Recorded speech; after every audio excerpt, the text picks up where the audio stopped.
இது நோம்பு திறக்கிற விஷயம், கோச்சிக்காதீங்க.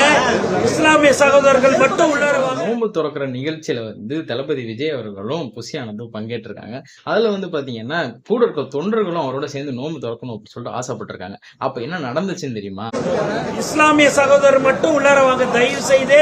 மற்றவங்க யாரும் வர வேணாம், கோச்சிக்காம.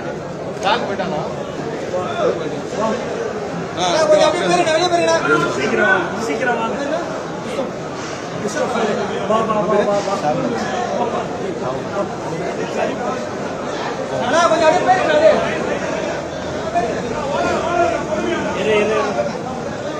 பேர் என்னப்பா? அவர் கிடையாது சார். பேர் என்ன? பள்ளிவாசல்களை மாற்று மதத்தார்களை வந்து அனுமதிக்க மாட்டாங்க. இது காமனான விஷயம் தான். இந்த விஷயத்துல நோன்பு திறக்கிறதுக்கு தான் இவங்க பங்கேற்கலாம்னு சொல்லிட்டு வந்திருக்காங்க.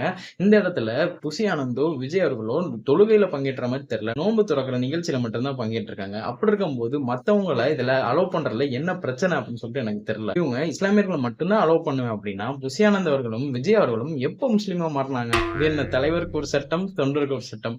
இதுல நம்ம கொள்கை என்னன்னு கேட்டா, பிறப்புக்கும் எல்லா உயிருக்கும் ஒரு அடிப்படை கொள்கையை அறிவிச்சுட்டு அவங்க இவங்க எதுக்குங்க பிரிச்சு பார்க்கணும்? அப்ப இதெல்லாம் சரின்னு சொல்லிட்டு கமெண்ட்ல வந்து முட்டு கொடுக்குறவங்க முட்டு கொடுக்கலாம்.